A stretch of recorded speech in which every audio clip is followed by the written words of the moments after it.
Bismillahirrahmanirrahim. Assalamualaikum warahmatullahi wabarakatuh. Berjumpa lagi kita dan channel saya, Cak. Hari ini hari Rabu, 10 hari bulan September 2025 Masehi bersama dengan 17 Rabiul Awal 1447 Hijriah. Sekarang ni pukul 5.44 petang. Okey, untuk video buat macam ni, saya nak review barang yang sampai pada hari ni, iaitu pada pukul 3.52 petang tadi.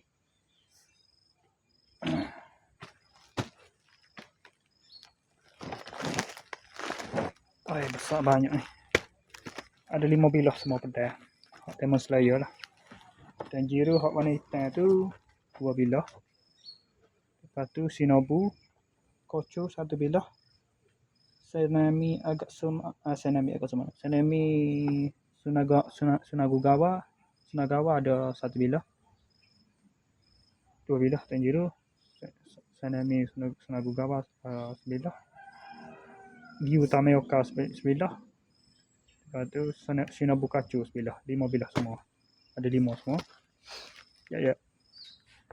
Okey. Berapa?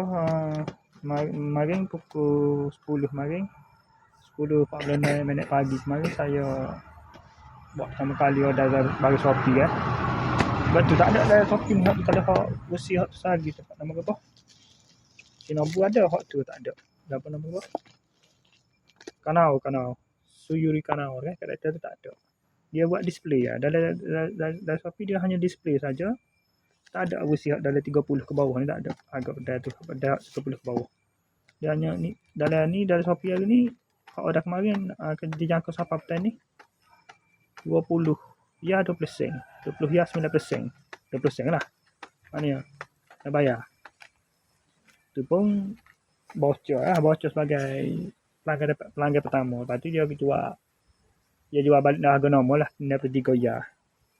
Kalau nak order repeat order balik, tak beli mana, 63 ya. Moga ada Shopee 65 ya tu. Ada di Shopee tapi tak ada, tak jual hak dalam ni.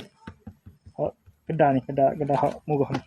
Kido Zeng dengan Gotoy Malaysia. Lepas tu selagi kau dia tak ingat dah. Tu mahal sikit, 28 tu. Dia ada 3-4 kedai. 3 kedai. Hak kedai-kedai lain tu mahal. Ada sampai ke 40, kalau 40 lebih tu saiz kalau nama kanak awak ni dia kedai tu 80 HC.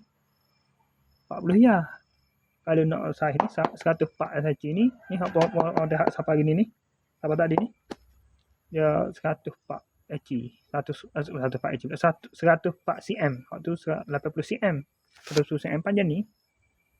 Depan ni panjang depan. Tu 80 cm kalau 104 cm ya panjang ni. Panjang ni. Panjang ni lebih panjang ni hak skala. Saya biasa review skala tu. Ni dalam kotak ni pula. Kita kena pasal review pula. Okey. Masuk untuk inbox dia. Berapa panggil?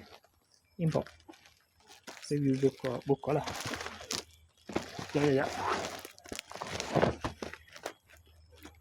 Ya. Ni. So 2, 3, 4, 5 atas kali ni. Okey ni satu buku satu sudah 5 semua ni kan. 113 ya. 70 sen. 170 ya. Kali 13 sen. Okey, hot ni. Model ni banyak. Model gini, model tupu gini. Hot ni agong gitu. Ada. Olah. Ni Tanjiro Tanjiro. Ada satu Tanjiro yang lain. Gila komponen dia juga. Tak pasal aku. Bilah hitam. 2 bilah. Okey, ni salah satu contoh lah. Tak gini. Tunjuk saja ni. Review gini lah. Nak buka semua sekali. Banyak masa buat. Nanti saya review satu-satu. Nanti saya nak sampai ke lah. naiknya player. Oke, ini sekadar review gitu lah. Oke, sekadar itu saja. Assalamualaikum, jumpa lagi. Bye.